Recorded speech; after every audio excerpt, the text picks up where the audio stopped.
बिस्मिल्लाहिर्रहमानिर्रहीम। आप देख रहे हैं हमारा YouTube channel the law desk.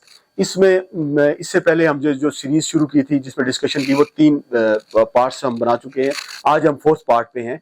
इसके 4th पार्ट में बेसिकली हमने जो पीछे बताया वो आर्टिकल 370 के बारे में था। आर्टिकल 370 कैसे आया, इसमें क्या हुआ, इसमें सारी बात जो हिस्टोरिकल बैकग्राउंड था वो सारा हमने बताया। फिर 35A के वे हमने बताया आपको। अब जाके हम रेवोकेशन पे बात करेंगे।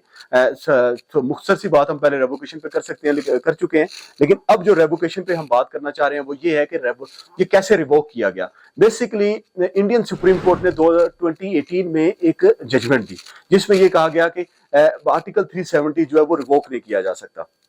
तो उसके बाद फिर एक नई मुसीबत के, क्योंकि उसके अंदर कॉन्स्टिट्यूएंट असेंबली का वर्ड इस्तेमाल किया गया है और आर्टिकल 373 जो था उसमें ये लिखा गया है कि कॉन्स्टिट्यूएंट असेंबली, और चूंकि कॉन्स्टिट्यूएंट असेंबली 1957 में डिसॉल्व हो चुकी है, तो जब वो डिसॉल्व हो गई है कॉन्स्टिट्यूएंट असेंबली ये फैसला करेगी कि आर्टिकल 370 जो है वो रिजॉल्व हो सकता है या नहीं हो सकता।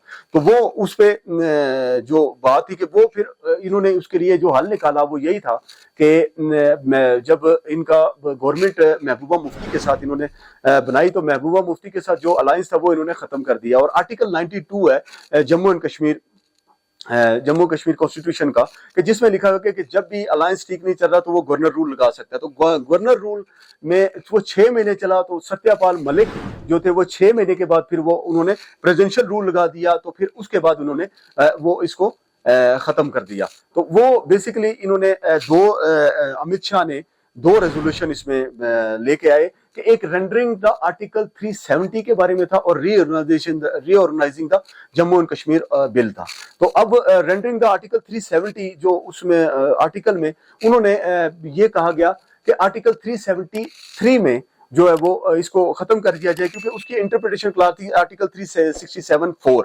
अब 367(4) में उन्होंने कॉन्स्टिट्यूएंट असेंबली का वर्ड खत्म करके उन्होंने एक लेजिस्लेटिव असेंबली का वर्ड डाल दिया, जिसकी वजह से उन्होंने बआसानी जो है ना वो लेजिस्लेटिव असेंबली जो थी वो उस वक्त वर्क कर रही थी एज ए पार्लियामेंट। तो वो पार्लियामेंट के पास वो इख्तियार आ गए और पार्लियामेंट ने वो विद 2/3 मेजोरिटी जो है ना वो इसको खत्म कर दिया।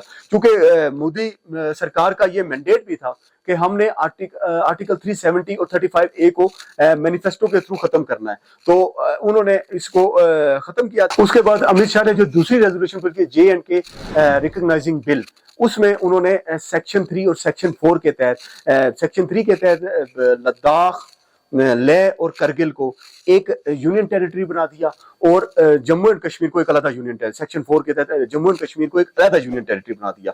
अब इस यूनियन टेरिटरी में ये जो Jammu and Kashmir union territory थी ये विद लेजिस्लेचर हो गई और लेह, करगिल और लद्दाख जो है वो विदाउट लेजिस्लेचर हो गई यूनियन टेरिटरी। तो इस तरह उन्होंने ये सारा काम किया और एक मेलाफाइडी के तहत, एक उसके तहत जम्मू एंड कश्मीर के जो लोग हैं उनकी विल ऑफ द पीपल के को छोड़ के, बल्कि विल ऑफ द लेजिस्लेचर को छोड़ के उन्होंने ये सारी बात की और बहुत जल्दबाजी में किया। और इस बात को वो जस्टिफाई भी करते हैं, लेकिन इसकी जस्टिफिकेशन कभी भी नहीं दी जा सकती कि जब तक वो अवाम वो ना हो।